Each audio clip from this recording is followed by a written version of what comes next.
Gente, nessa nossa aula de hoje, nós vamos falar do risco ocupacional, risco físico, calor, certo? Na verdade, temperaturas extremas, vai ser calor e frio. No entanto, nessa aula inicial a gente vai falar de calor. A gente tem conhecimento que os agentes físicos, segundo a NR9, desculpa, que trata do Programa de Prevenção de Risco Ambiental, ele considera agente físico toda energia que possa interagir com os trabalhadores, tais como ruído, já estudamos, vibrações, pressões anormais que também estudamos, temperaturas extremas, radiações ionizantes, radiações não ionizantes, bem como infração e ultrassom. O que se trata de temperatura extrema? São condições rigorosas que podem ser realizadas atividades profissionais.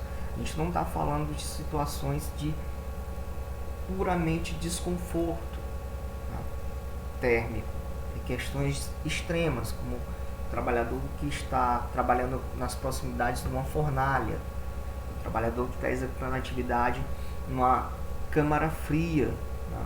Então isso seriam temperaturas extremas, né, para a gente. Situação de pessoas que estão trabalhando na indústria de metais, de fundição de metais, enfim.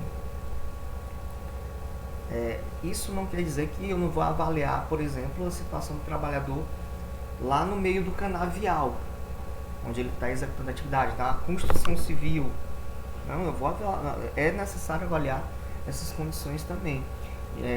Que a gente vai ver que a gente vai fazer uma leitura baseada na NR15, na NR15 que a gente vai ter o cálculo de BUTG. Na verdade, a gente vai fazer esse cálculo naturalmente que a gente está trabalhando com equipamento analógico, né? Que equipamento eletrônico ele já nos dá esse BUTG. O que é o BUTG? Índice de bulbo úmido e termômetro de globo. Então, a gente tem seria uma compilação aí da leitura de 3 termômetros ou 2 termômetros, vai depender da presença ou não de carga solar. Cheguei até a citar isso na aula passada, onde a gente estava falando de pressões anormais de trabalho, onde as condições também de temperatura nesse ambiente, por exemplo, no tubulão pressurizado, devem ser também medidas, né? E ver se está de acordo com o anexo C lá da NR15, trata de pressões anormais de trabalho. Mas aqui falando de calor, a gente vai também trabalhar essa leitura em diversos ambientes, né? Você vai fazer a medição desses ambientes. Alguns requerem mais atenção do que outros, mas a gente sempre vai estar utilizando na hora da execução a elaboração, do PPRA, da elaboração de um laudo, do LTCAT, no caso, os técnicos de segurança do trabalho não emitem laudo, mas pelo menos no laudo vocês tiverem, quando estiverem solicitando para um profissional que possa fazê-lo, conste essas especificações dos riscos físicos, químicos e biológicos que são existentes aí no ambiente de trabalho ou não, né? Possam existir, né? Existe carrega a possibilidade. Então, calor, existe uma definição física do que seria o calor. A gente estuda lá na Física 2, no ensino médio. Fala que calor é transferência de energia térmica entre dois corpos de temperaturas diferentes. A gente tem várias formas de transmissão de calor. Então, a gente entende calor como energia em trânsito. A gente tem uma unidade de medida que seria, várias unidades de medidas que a gente pode ter de calor, mas conhecidas aqui, caloria e joule, né? Onde um cal vale 4,186 joules. E aí a gente tem submúltiplos, né, da quilocaloria, é o que a gente vai estar utilizando aqui basicamente. Então a unidade de medida que a gente vai estar utilizando aqui para nossas aulas seria as calorias, né? Ok? Existe interação térmica do nosso organismo com o meio ambiente. Imagine só o seguinte: existe reação do nosso organismo de acordo com a temperatura. Quando a gente está numa temperatura muito alta, nosso organismo reage para tentar diminuir a temperatura corporal. A transpiração é uma forma. Quando a gente está num ambiente muito frio, o organismo tenta também aumentar essa temperatura. A gente pode ter, lá da física também, a gente entende que temperatura seria o grau de agitação das moléculas. Então aquela tremedeirazinha que a gente tem é no intuito de ganhar calor, certo? Então o homem, né, os seres vivos de modo geral, quando eu falo de modo geral, porque assim, existem seres vivos que são vamos dizer, mais adaptados a essa questão de variação de calor. Então, os animais pecelotérmicos, por exemplo, eles se adaptam a essa temperatura sem mudar tanto as suas funções corporais. No entanto, outros animais, como os mamíferos, pelo menos na sua grande maioria, acredito, existem reações do corpo humano em relação a essa questão de ganhar ou perder calor. Né? E a gente pode ganhar e perder calor por várias formas, por condução, por convecção, por radiação. Né? E a gente pode também ganhar calor por metabolismo. Olha, o que seria ganhar calor por metabolismo? É gerado pelo próprio corpo humano, pelo organismo, dependendo do tipo de atividade física. Uma coisa é eu estar sentadinho aqui gravando essa aula, outra coisa é eu estar correndo, né? Na avenida para perder calorias, né? No caso assim, a gente ganha calor, perde calorias, né? Ou seja, você vai estar produzindo calor por metabolismo, né? A gente pode perder calor por evaporação. A gente vai ver que em uma equação que a gente vai mostrar para vocês de ganho ou de perda de calor, alguns itens a gente pode ganhar ou perder, né, calor. Outros a gente vai poder só ganhar e outros a gente vai poder só perder. Especificamente, ganhar ou perder por condução, convecção, radiação. Só ganhar por metabolismo. Não tem como dizer assim, eu vou ficar, a não ser que eu chegue, tenha a capacidade de chegar na temperatura absoluta em menos 373 graus Kelvin, e aí eu ficar em zero absoluto e eu vou perder calor porque nenhuma moléculazinha do meu corpo vai estar em movimento. Isso não existe, só teoricamente. Mas, em tese, por metabolismo, eu só posso ganhar calor. E perder calor por evaporação. À medida que nós estamos transpirando, nós estamos perdendo calor por evaporação. Então, é um caso que a gente só perde, né? E tem outro que a gente só ganha, tem outros que a gente pode ganhar ou perder, certo? Então, isso seriam os mecanismos de troca térmica. Então, para os mamíferos, a gente pode incluir os homens. O homem ele apresenta e mantém sua temperatura interna aproximadamente constante, né? Então, nós somos homeotérmicos. Então, o exemplo aqui do leão, do urso, do homem, né? Girafas são homeotérmicos. Diferente de alguns outros tipos de animais, como alguns répteis, ou pelo menos a grande maioria deles, eles são pecelotérmicos. Então existe uma variação de temperatura deles de acordo com o ambiente. Então eles meio que se adaptam. Os animais de sangue frio. O nosso não. Tem que se manter uma temperatura corporal em torno de 36,5, 37 graus Celsius. Então é um pouco diferente, tá ok? Então aqui nós temos a equação do equilíbrio térmico. Essa equação do equilíbrio térmico é o que eu falei para vocês. O que se mantém em equilíbrio? Eu posso estar ganhando ou perdendo para o meio ambiente.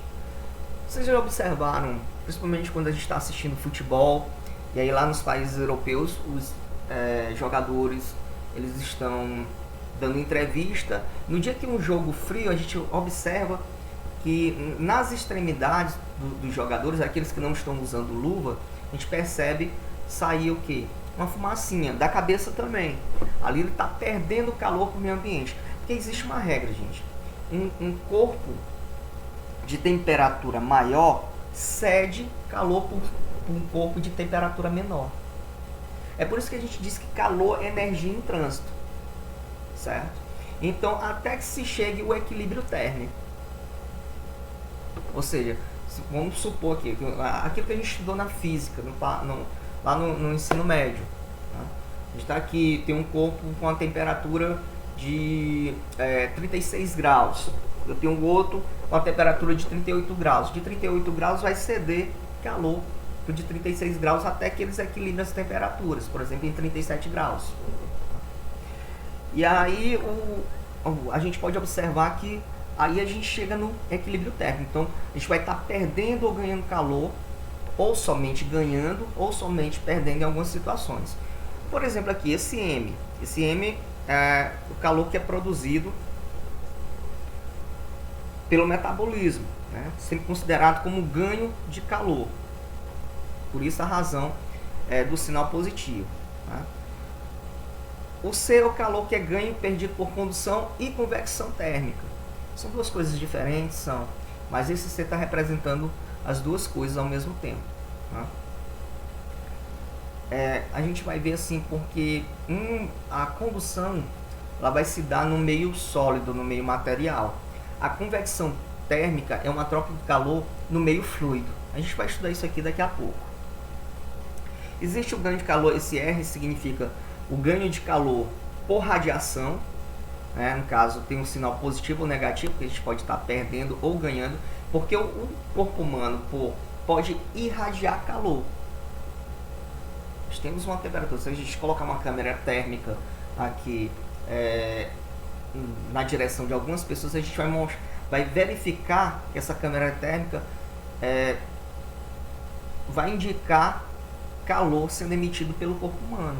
É até não sei se você já... É um filme antigo, né? Vai ter até não um remake, mas uma continuação agora do Matrix, né? Onde o ser humano é utilizado como fonte de energia para fornecer para as máquinas, né? Para o mundo das máquinas. Não sei se vocês assistiram Matrix ou não, mas ali o homem sendo utilizado como pilha, porque o homem tem uma temperatura X, né? Aliás, tem uma carga térmica que pode ser convertida em energia para as máquinas. Enfim, né? Esse conceito é utilizado lá no filme. Então o homem ele emite calor. Né? Existe um outro filme bem antigo que mostra, né, o predador olhando lá através da sua câmera térmica, o Arnold Schwarzenegger, né, que ele está caçando, né? O predador é um caçador do universo. Então ele chega aqui, então ele utiliza esse recurso, né? Então a gente pode estar emitindo calor, assim como a gente está recebendo calor, por exemplo, radiação solar, certo? Então radiação não ionizante, né? A gente vai ver que existem dois tipos de radiação: radiação ionizante e não ionizante. Radiação solar, radiação térmica, são radiações não ionizantes. Né? Ionizante seria o que? Raio-X, raio alfa, beta, gama, certo? Vamos aqui. A gente já até está falando de outro risco físico, né? Para não adiantar. Trocas térmicas que a gente vai poder ter por calor, radiação, evaporação do suor, calor pela respiração, calor por convecção. Para encerrar a nossa sessão, a gente vai terminar aqui com essas trocas térmicas. Aqui nós temos dois corpos de temperaturas diferentes. Né? O corpo A está com uma temperatura de 80 graus Celsius, o corpo B na temperatura de 30 graus Celsius. Eu falo aqui 30 graus, aqui não está especificando a unidade, podia ser em Kelvin, isso é 80 graus Kelvin, né? Ou 30 graus Kelvin. Ou então 80 graus Fahrenheit, ou 30 graus Fahrenheit. Mas como no SI a gente usa graus Celsius, né? Apesar de, quando a gente estuda física, química, boa parte dos nossos cálculos são em Kelvin, mas a gente vai considerar aqui como se fosse 80 graus Celsius, ok? Então aqui a temperatura A tem 80 graus Celsius, a temperatura A, e justamente do corpo A. Do corpo B está com a temperatura B de 30 graus Celsius. Existe uma condução térmica. Muitas vezes o que acontece, por exemplo, quando você coloca aí pega uma colher e aquece, a pontinha da colher, você vai ver que aquela temperatura, o calor, ele vai estar sendo conduzido até a pontinha dos seus dedos, você vai queimar os dedos, né? Então a gente observa, mesmo que seja na ponta, ele vai conduzir. E é uma situação que ocorre, por exemplo, em situações de incêndio. Por que um incêndio começa lá no térreo? Um dos fatores, viu, gente? Não o único, um dos fatores. A gente sabe, por exemplo, que um prédio é construído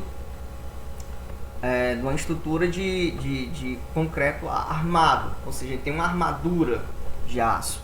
Então, por condição térmica e a própria a estrutura de alvenaria conduz para os andares superiores também. A gente vai ver que convecção térmica também ocorre naquele momento. São vários fatores simultâneos. Convecção térmica, condição térmica, radiação térmica. Por isso que muitas vezes um incêndio ocorre num prédio e um prédio adjacente também começa a queimar. Por quê? Por conta da convecção. Pela radiação, né, térmica.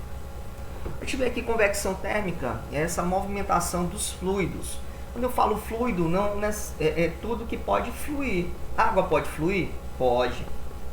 O ar pode fluir? Pode. Então, por isso que a gente tem até uma disciplina chamada mecânica dos fluidos que a gente estuda isso, né? Entende fluido como o que pode realmente fluir, né? Diferente de um sólido cristalino, né? Por exemplo, um material sólido, né? As moléculas estão presas ali no retículo cristalino.